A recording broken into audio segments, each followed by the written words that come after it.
Assalamu alaikum warahmatullahi wabarakatuh. Good evening, everyone. This case of male patient 50 years old who presented to me 2 days ago with penetrating corneal wound traumatic cataract with query retained intraocular foreign body. This was his ultrasound examination showed hyperreflective lesion, and this is his axial and coronal scan CT, which also confirmed the diagnosis and measured the foreign body about 3 millimeter. As usual phacosurgery, but keeping in mind this capsule have anterior and posterior defect, starting with triband blue staining. This is followed by usual capsulorhexis with some synechial dissection,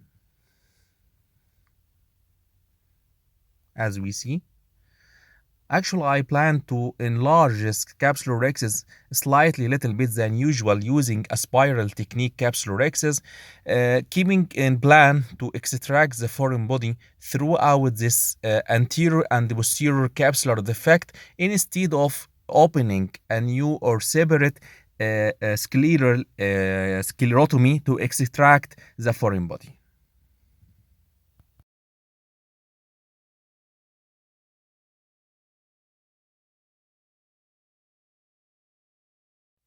Actually, it was a very soft cataract and I didn't find any difficulties to remove it.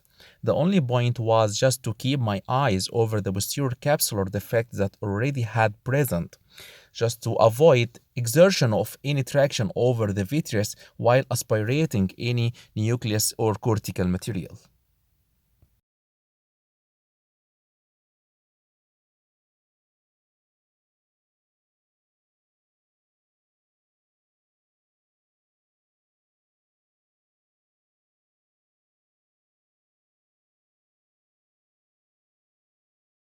Now we can see clearly the exit of the foreign body throughout the posterior capsule. So, starting with trocar insertion,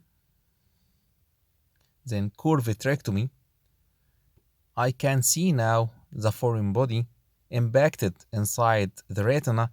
Fortunately, it was in the lower retina. It was a metallic foreign body. I can see that clearly with its luster.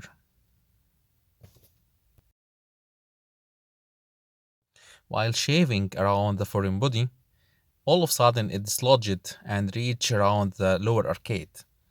It's time now for triamcinolone staining, just for preparation for BVD induction and putting some perfluorocarbon decalene as a cushion to protect the macula.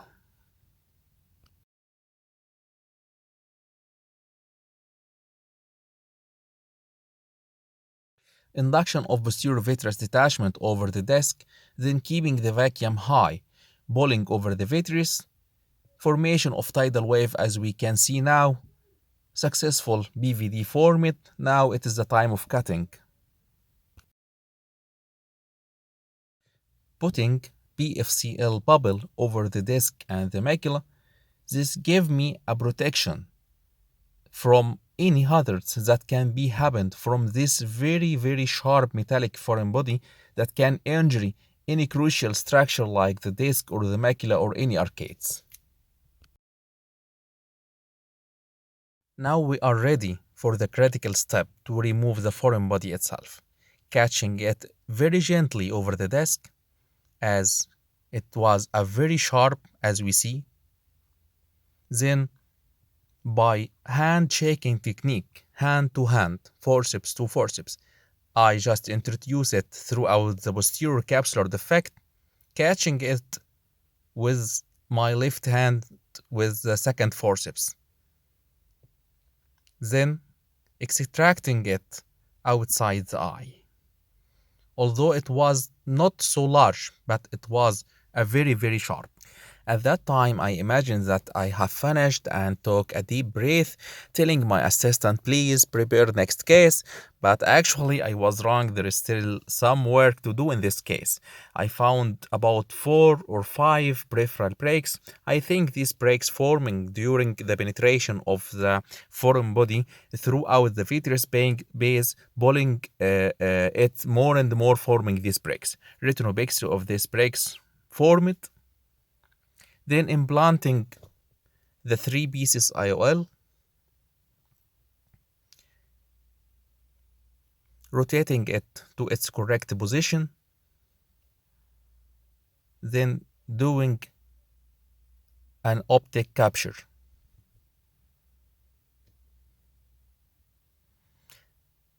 Now just washing off the methyl from the anterior chamber and on the closure. Thanks for Allah and thank you all.